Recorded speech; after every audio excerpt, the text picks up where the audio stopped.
Okay, here you go, Ken. You want a Bizarro? Bizarro.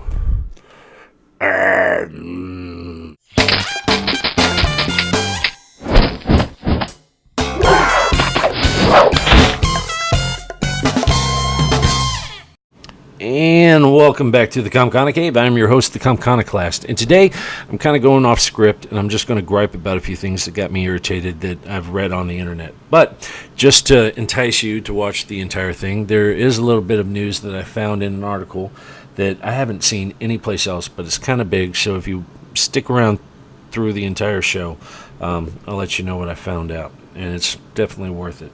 Okay, first of all, Gotham. It's a new TV show that's going to be coming out on Fox.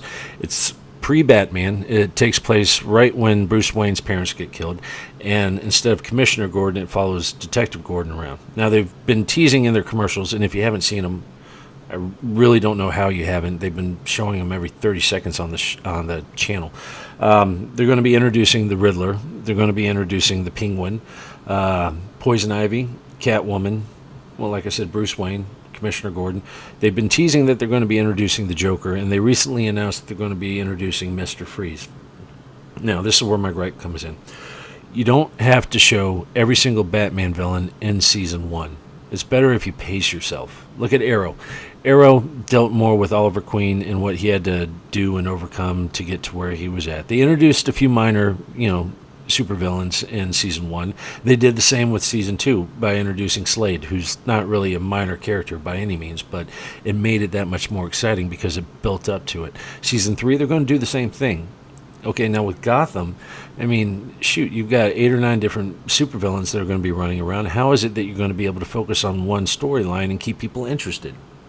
It's better if you just focus on 1 or 2, maybe 3, and then spread it out over the next, few seasons. Not only that, if you throw all this into Season 1, what's going to be in store for us in Season 2 or Season 3? I mean, you might use up all of your ideas and all of your, tricks, whatever you have in your bag. And I don't want that to happen. I'm really hoping this show does well, and I'm anxious for it to come out. I'm just not really expecting too much from it because, like I said, they're trying to throw everything at you, including the kitchen sink.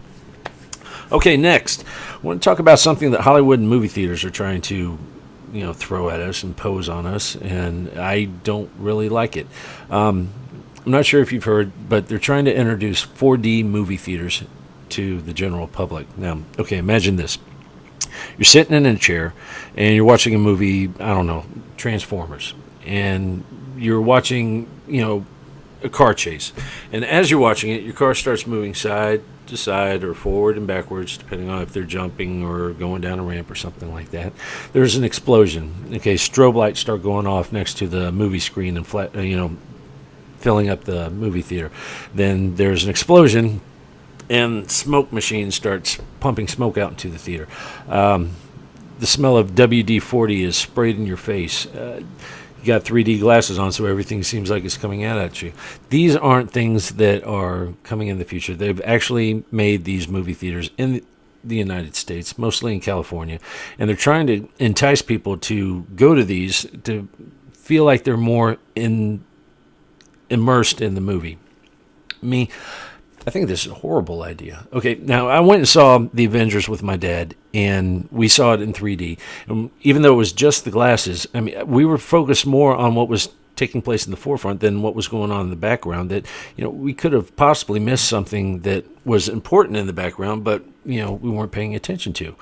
Not only that, but these tickets are going to be costing about $8 to $10 more per person just to share this experience.